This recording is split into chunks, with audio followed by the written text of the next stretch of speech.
Alaska का सबसे बड़ा सैन्य अड्डा, एंकरेज का जॉइंट बेस, एल्मेंडोफ रिचर्डसन और विश्व के दो सबसे ताकतवर नेताओं की मुलाकात, जिस पर पूरी दुनिया की निगाहें टिकी हुई थी।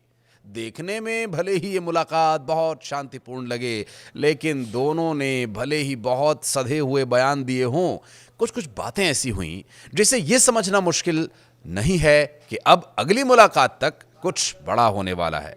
लेकिन इसमें भारत का जिक्र क्यों हुआ?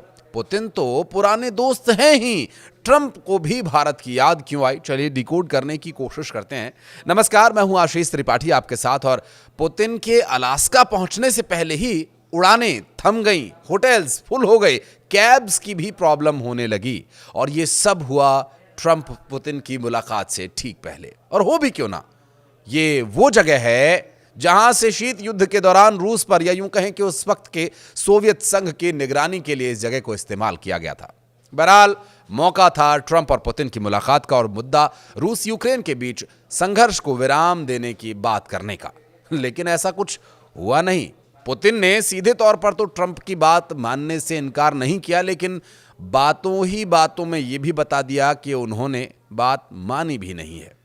प्रेस वार्ता में दिए गए बयान से यह बात साबित भी हो गई। दरअसल यह शिखर सम्मेलन यूक्रेन के अंदर संघर्ष की दिशा ही नहीं, बल्कि यूरोप की सुरक्षा को भी निर्धारित कर सकता है। और इस शिखर सम्मेलन में किसी भी सफलता की गारंटी नहीं रही, लेकिन आगे की बातचीत के लिए राह खुले, इस लिहाज से ये मीटिंग बहुत महत्वपूर्ण थी। अब अगली मीटिंग के लिए अपॉइंटमेंट लिया गया है और अगली मीटिंग के लिए निमंत्रण भी दिया गया है। डोनाल्ड ट्रंप को रूस बुलाया है पुतिन ने। यूक्रेन के प्रेसिडेंट जेलेंस्की पहले ही ये कह चुके हैं कि यूक्रेन के बिना यूक्रेन के बारे में कोई फैसला नहीं हो सकता। हालांकि ट्रंप ने आगे ये भी कहा कि बातचीत में जेलेंस्की शामिल हो सकते हैं। पुतिन के बाद अब ट्रंप ने मीडिया को संबोधित किया और उन्होंने कहा कि वो पुतिन की इस भावना से सहमत हैं कि दोनों नेताओं के बीच बैठक अच्छी रही। हालांकि ये भी कहा कि कुछ ऐसे पहलू हैं जिन पर दोनों नेताओं के बीच अभी भी मतभेद हैं। जी हां, हम उन्हीं मतभेदों की बात कर रहे हैं जिसके चलते दोनों नेताओं के बहुत सधे हुए बयान आए, लेकिन ये भी स्पष्ट कर दिया गया कि अभी सब कुछ ठीक नहीं है। जी हां, ट्रंप ने यह भी कहा कि वो यूरोपीय नेताओं, नाटो सहयोगियों और खासकर यूक्रेनी प्रेसिडेंट व्लादिमीर जेलेंस्की से बात करेंगे और बैठकों के नतीजों का जायजा भी लेंगे। रूसी राष्ट्रपति व्लादिमीर पुतिन ने अलास्का में संयुक्त प्रेस कॉन्फ्रेंस को पहले संबोधित किया और पुतिन ने कहा कि बातचीत रचनात्मक रही। उन्होंने अलास्का पर पूर्व रूसी नियंत्रण की चर्चा की। पुतिन ने अमेरिकी राज्य में सैकड़ों रूसी शहरों और कई रूसी ऑर्थोडॉक्स चर्चेज के नाम का भी जिक्र किया। प्रेस कॉन्फ्रेंस के दौरान एक के बजाय दो सेटअप्स लगाए गए थे, जिससे यह संदेश जाए कि अमेरिकी प्रेसिडेंट डोनाल्ड ट्रंप और उनके रूसी समकक्ष व्लादिमीर पुतिन के बीच बैठक बहुत अच्छी रही। पुतिन ने भी वार्ता को रचनात्मक करार दिया और ट्रंप को मॉस्को आने का निमंत्रण दिया। हालांकि पूर्व नाटो राजदूत डगलस ल्यूट ने यह कहा कि ट्रंप इस मुलाकात से कुछ हासिल नहीं कर पाए, जबकि पुतिन ने अपनी वैश्विक छवि को और मजबूत किया। ट्रंप ने यूक्रेन के राष्ट्रपति व्लादिमीर जेलेंस्की से शीघ्र समझौता करने और यूरोपीय देशों से सक्रिय भूमिका निभाने का आग्रह भी किया। पुतिन ने यूक्रेन युद्ध को रूस के लिए दुखद बताया और दावा किया कि अगर ट्रंप 2022 में राष्ट्रपति होते तो ये युद्ध शायद न होता। बैठक के बाद पुतिन ने सोवियत सैनिकों की कब्र पर जाकर फूल चढ़ाए, उन्हें श्रद्धांजलि दी। ट्रंप ने बाइडेन प्रशासन पर युद्ध रोकने में नाकाम रहने का भी आरोप लगाया। हालांकि इससे पहले 4 लड़ाकू विमानों की गड़गड़ाहट के बीच ट्रंप ने पुतिन को अपनी कार द बीस्ट में बैठने का न्योता दिया। मुलाकात से पहले ट्रंप ने कहा था कि वो 2-3 मिनट की बातचीत के बाद ही ये बात जान जाएंगे कि पुतिन डील चाहते हैं या नहीं। बातचीत कितनी अच्छी रही, इसका अंदाजा आप इस बात से भी लगाइए कि पुतिन ट्रंप की कार में बैठे, जो लगभग 10 मिनट तक चलती रही। एयरपोर्ट से निकलते वक्त पुतिन का चेहरा कार की खिड़की से दिखाई दे रहा था। पुतिन इस दौरान मुस्कुरा रहे थे। मीटिंग भी लगभग 2.5 घंटे चली। पुतिन ने प्रेसिडेंट ट्रंप का कहना मानकर उनकी कार में सवारी की थी। पुतिन ने भी बाद में सौदेबाजी दिखाई और ट्रंप से इसके बदले में एक खास चीज मांग ली। पुतिन ने ट्रंप को मॉस्को आने का न्योता दिया। पुतिन ने कहा कि ट्रंप को अगली मीटिंग के लिए मॉस्को आना चाहिए। हालांकि इस पर ट्रंप ने कुछ कहा नहीं। और अलास्का में रूसी प्रेसिडेंट व्लादिमीर पुतिन का स्वागत किसी फिल्मी सीन से कम नहीं लग रहा था। हालांकि ये पूरी तरह से साफ नहीं हो सका कि पुतिन को ट्रंप की कार में बैठने की योजना पहले से थी या नहीं। देखिए, जो डोनाल्ड ट्रंप हैं वो किस तरह के व्यक्ति हैं और कैसे उनका माइंड फ्लक्चुएट करता है, कभी पल में तोला पल में माशा वो हो जाते हैं, ये बात तो पूरी दुनिया जानती है। लेकिन ठीक इसके उलट व्लादिमीर पुतिन जितने शांत और गंभीर नेता हैं, वो अपनी एक एक चाल, अपने एक एक मूव से ये दिखा देते हैं कि वो इस बात से इत्तेफाक रखते हैं कि दुनिया ये जानती है कि पुतिन किस तरह के नेता हैं।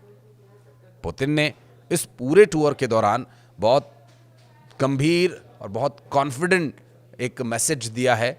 और डोनाल्ड ट्रंप का उनके मॉस्को के निमंत्रण को लेकर के कोई जवाब ना देना या हाँ या ना उन्होंने कुछ नहीं किया। हालांकि वो बहुत एक बातचीत हल्की फुल्की लग रही थी, लेकिन पुतिन कोई भी बात ऐसे ही तो नहीं बोलते। उन्होंने अगर उन्हें मॉस्को आने का न्योता दिया तो डोनाल्ड ट्रंप को या तो ये स्वीकार करना था या फिर इस पर इनकार करना था। लेकिन कोई बात उन्होंने नहीं कही, तो इस बात से अंदाज़ा हो जाता है कि डोनाल्ड ट्रंप अपना इसमें एक अलग कोई मकसद ढूंढ रहे हैं। लेकिन इस दौरान हमने कुछ और विशेष बातें जो नोट की, जिसमें मॉस्को नंबर प्लेट वाली एक पुतिन की कार भी वहाँ मौजूद थी। बहरहाल इस मुलाकात में सब कुछ अच्छा दिख रहा है, जबकि यूक्रेन की प्रेसिडेंट जेलेंस्की ने अमेरिका के राष्ट्रपति पर पहले ही भरोसा जताया था। ट्रंप पुतिन की मुलाकात से पहले जेलेंस्की ने क्या कहा था वो आपको बताते हैं।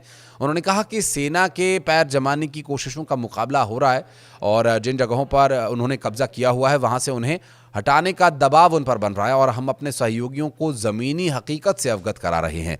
उन्होंने कहा कि सही मायने में बहुत कुछ दांव पर लगा हुआ है और मुख्य बात यह है कि इस बैठक से न्यायपूर्ण शांति की दिशा में एक वास्तविक रास्ता खुले और रूस, यूक्रेन, अमेरिका के बीच एक ठोस चर्चा हो। उन्होंने युद्ध को समाप्त करने को लेकर ठोस कदम उठाने पर जोर दिया। कहा, युद्ध समाप्त करने का समय आ गया है और इसके लिए रूस को जरूरी कदम उठाने चाहिए। हम अमेरिका पर भरोसा कर रहे हैं। उन्होंने कहा कि सही मायने में बहुत कुछ दांव पर लगा हुआ है और मुख्य बात यह कि इस बैठक से न्यायपूर्ण शांति की दिशा में एक वास्तविक रास्ता खुला और रूस, यूक्रेन, अमेरिका के बीच एक ठोस चर्चा हो। युद्ध समाप्त करने को लेकर ठोस कदम उठाए जाने पर उन्होंने जोर दिया और कहा, युद्ध समाप्त करने का समय आ गया है और इसके लिए रूस को जरूरी कदम उठाने चाहिए। हम अमेरिका पर भरोसा कर रहे हैं।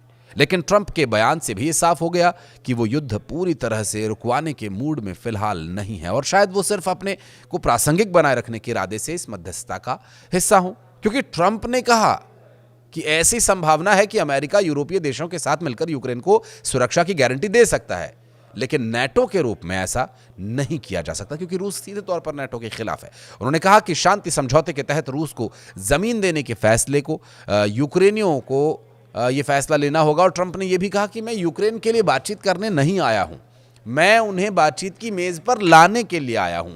क्योंकि इससे पहले जेलेंस्की ने जो बात कही थी कि जब यूक्रेन के बारे में बात होगी तो यूक्रेन की वहां पर मौजूदगी होगी। ऐसा नहीं है कि डोनाल्ड ट्रंप और पुतिन मिलकर के तय कर लेंगे कि ये युद्ध चलेगा या रुकेगा। हालांकि ये संदेश जब ट्रंप को इसके बारे में पता होगा, ये स्वाभाविक सी बात है, लेकिन ट्रंप की बातों से भी ये जाहिर है कि वो इससे बहुत अच्छी तरीके से वाकिफ हैं। और भारत की भूमिका यहाँ क्या रहेगी, इस बात से आप अंदाज़ा लगाइए। क्योंकि देखिए, भारत और रशिया बहुत पुराने मित्र हैं सांस्कृतिक स्तर पर और बहुत सारे समझौते भारत और रूस के बीच होते रहे। बहुत लंबे समय से दोनों देशों की बहुत अच्छी दोस्ती रही है और वर्तमान समय में हम तेल भी रूस से ही खरीद रहे हैं। और ये बात बहुत नागवार गुजर रही है डोनाल्ड ट्रंप को, लेकिन डोनाल्ड ट्रंप आखिर करे भी तो क्या। लेकिन उन्होंने यहाँ पर इशारा भी ज़रूर दिया है कि जो भारत की भूमिका रहेगी वो अलग होगी। क्योंकि अब आप इस बात से अंदाज़ा लगाइए कि भारत के बिना ये रूस यूक्रेन युद्ध रुकवाना नामुमकिन सा लगता है। क्योंकि डोनाल्ड ट्रंप और पुतिन दो अलग अलग तरह के व्यक्तित्व हैं और इनके बीच जो पुतिन को सही तरीके से अगर कहा जाए कि इस बात के लिए राज़ी किया जा सकता है या उन्हें संभावनाएं युद्ध रोकने के बाद किस तरह से रूस के हित में ये होंगी, ये बात अगर कोई बता सकता है तो वो भारत ही बता सकता है। और इस बात से भी इनकार नहीं किया जा सकता कि आने वाले वक्त में जब मोदी की ट्रंप से या फिर पुतिन से मुलाकात होगी तो निश्चित रूप से इस बारे में भी बात होगी जो ये मीटिंग अलास्का में हुई। आप क्या कहना चाहेंगे कि भारत की क्या भूमिका होनी चाहिए रूस यूक्रेन युद्ध को रुकवाने के लिए? और जिस तरह से डोनाल्ड ट्रंप अपने तरीके से ही चलते हैं, तो डोनाल्ड ट्रंप पर नकेल कसने के लिए जो एससीओ की जो बैठक होनी है शंघाई में, जहां पर पुतिन भी होंगे, शी जिनपिंग भी होंगे, प्रधानमंत्री नरेंद्र मोदी भी होंगे, तो ये बात बेचैन कर रही है डोनाल्ड ट्रंप को। आप इस बारे में क्या सोचते हैं, ज़रूर बताइएगा।